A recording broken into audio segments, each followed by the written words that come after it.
Hi everyone, and welcome back to the third day of Author Nation. I'm really happy to be here with Oriana Leckert, who is the head of publishing for Kickstarter. That's me. Yeah, so thank you for joining me. Thank you so much for having me. How have you found the show so far? Oh, it's delightful. It's really, really lovely. Yeah. A little bit exhausting, but terrific. I'm absolutely shattered now. Yep. Yeah. So you mentioned before that you come back to this show?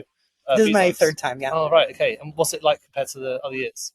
I like it. I mean, I've liked it every year. I come here for the people and Yeah. to see, I get to do panels. I get to have so many meetings and meals. And so it's really wonderful to see the same folks year after year. Also new folks. I think the programming is excellent. Yeah. I think they've done a lovely job with the layout. It's really nice to have this sort of like mingle area this year. Yeah. So yeah, I think they've done a terrific job. Great. It's my first time at the show. I think it's absolutely amazing. I'd really recommend anyone to come to it. If you can. It's great. Yeah. So you're head of publishing at Kickstarter. I am. What does that mean?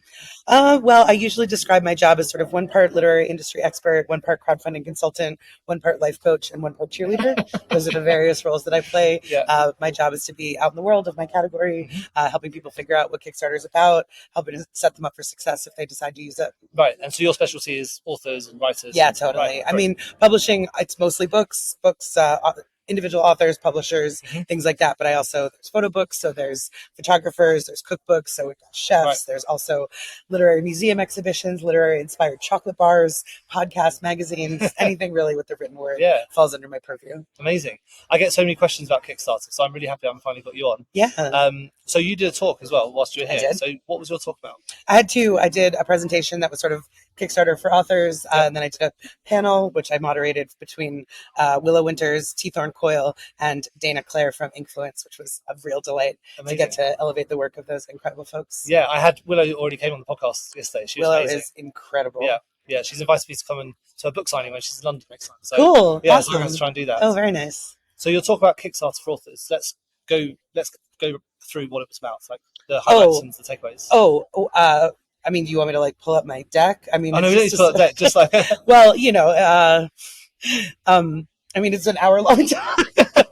Just sort of like what makes Kickstarter different from other crowdfunding platforms, the sort of basics for what kind of writers use the platform, how you would set up your campaign, how you would find your audience, tips and tricks and platform trends, and our sort of product features that we're rolling out. I think those are the sort of like main buckets. Yeah, so it's action packed. I hope so. Went through a lot of things. Yeah, I'm always told I talk too fast. I'm a New Yorker, so. Oh, I think you sound great. Thank you. So in your talk, let's have a think about people who haven't used Kickstarter before. What are the things they need to know in order to prepare to? Well, I mean, the number one thing, if you're even a little bit Kickstarter curious, is back some campaigns, even just for $1. What campaigns, sorry? Back some campaigns, just so you can sort of get a sense of what people are doing, the tone of their updates, the organization of their story section, the type of rewards they're offering. Kickstarter is both very simple and can be as complex as you want it to be. Yeah. So taking a look at what other people are doing will help you sort of figure out the lingua franca of the platform and how it works. Yeah. The first thing to do is build your audience. Kickstarter can have an amplifying effect, but we can't do it all. Do you mean build your audience on Kickstarter? No, in the world. Right, yeah. Yeah, I mean, Kickstarter, our algorithm works on attention. So if you're bringing your people, it will amplify, and Kickstarter will help expose the project to a wider universe of folks who just don't know that they're your fans yet. Okay. An average publishing project, between like 15 and maybe 30% of your backers will come just by nature of being on Kickstarter. So you're definitely growing your audience by being on the platform, but you need to bring your people first. So community building is a crucial piece before you start. And then, you would figure out what it is that you're funding. Is it a book? Is it a series? Is it the deluxe edition of a former project? What it is that you're making. Do a very thorough budgeting. Make sure that you understand how much money you need to produce and ship anything that you're making, as well as any associated rewards. You'll work out what your rewards will be. Have your book, you'll have your, digital art, you'll have a playlist of songs that inspire you to write, you'll have higher tier stuff, you can sell off naming rights to your characters, do consultations, there's all sorts of things that you can add for your rewards. All of these will help offset the cost of printing, and they will help lower the barrier to entry to get more people involved in your project, help you on this creative journey. Then, you'll set up your page, you'll launch your project, and then you'll promote it. You'll shout from the rooftops to everyone you know or have ever thought about knowing for usually about 30 days. Hopefully you'll get all your funding, and then you get to produce your readable books. Yeah. What happens if you don't get your funding target? Does the money go back to the people? Nothing actually happens. So money never moves on Kickstarter until after the campaign ends. Yeah. So if once the campaign is closed, if it's been successful, Stripe, who processes our payments, will take 2 weeks to kind of pull all that money from all the different accounts. They'll take their fee, they'll send Kickstarter our fee, and then they'll give you the rest of the money. Yeah. So if a project doesn't reach its goal, no money has changed hands, so there's nothing to return or bother about. Right, okay. So with authors who are using Kickstarter to generate funds for their business, are they generally offering like a better quality version of the book, like a collector's edition, or is there usually other things? There's all kinds of things that people can author. I mean, every Kickstarter campaign has to create something new to share with the world, so you can't fund a book that's already published, but you can do new covers of an old project. You can do deluxe editions. You can also launch a new book on Kickstarter. You can do an anthology, you can do a short story collection, something in a new genre where you haven't written before. There's really no limit. Yeah.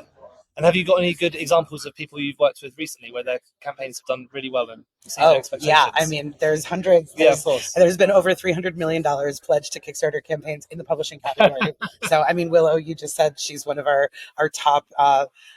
She's probably the second highest funded romance writer on Kickstarter right now. I mean, there are literally hundreds of incredible. I think Sasha Black was talking about how Sasha does incredible. Yes. Yeah, her campaigns are great. There's so many people at this show who do Kickstarters. Dakota from Dakota Crowd. He just finished his. Russell Nolte is here. He's done 70 campaigns or something like that. Thorne, who was on my panel today, they've done a number of campaigns. This is an excellent audience for entrepreneurial authors who understand Kickstarter as an additional income stream, a way to build your community, deepen your connection with your readers. Great. What do you think it is that sets apart those more successful campaigns? Is it just that they're bringing more traffic from their audience, or is it something else they're doing? I mean, there's a lot of things that go into running a good campaign. Certainly, the larger your audience, or the larger of an audience who are able to attract, probably the more money you will raise.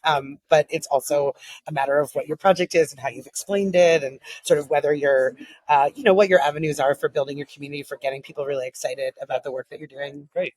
And for people who maybe are a bit nervous about putting their work out on Kickstarter, do you give any help, like from Kickstarter side, to get people up and running? Yeah, you can certainly. We have a launch support team, so you can send your link and people will look it over and give you some feedback on your project page. We have tons of educational resources on the publishing side.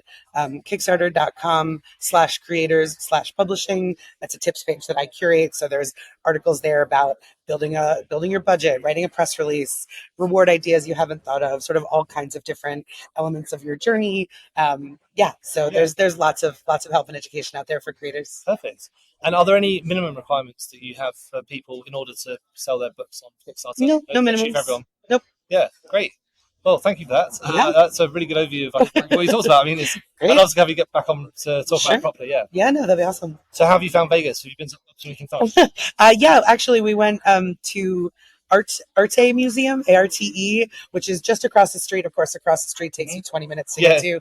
But it was we thought it was going to be silly. It's like a light art exhibit that's sort of immersive. So it's like you're walking through ocean waves and like flower gardens. It was very beautiful, actually, really peaceful, really like well done and calming and restorative, which is not what you expect on the Vegas Strip. No, definitely not. I'm absolutely tempted. I could do a bit of calming garden. It was wonderful. Well, thank you so much for joining us. That was really great. Thank you so much for having me. See you soon. Great.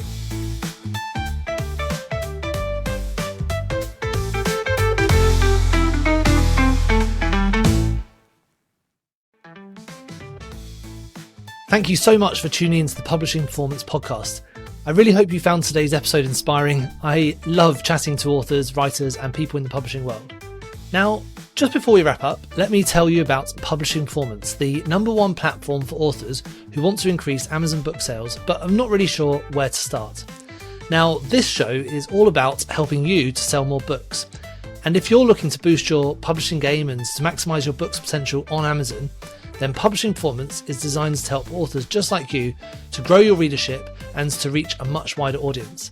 Now, I know that Amazon ads can be slightly complicated, which is why Publishing Performance is like having a personalized ad account manager to create your ad campaigns, to choose your best keywords, and to make adjustments in real time. Now, if you're investing in ads, you really want to make sure that your investment is being used effectively. And Publishing Performance does just that. It aims to make your budget go further, improve your organic rank, and target keywords more effectively. Just go to publishingperformance.com to get started with Amazon ads for just $1.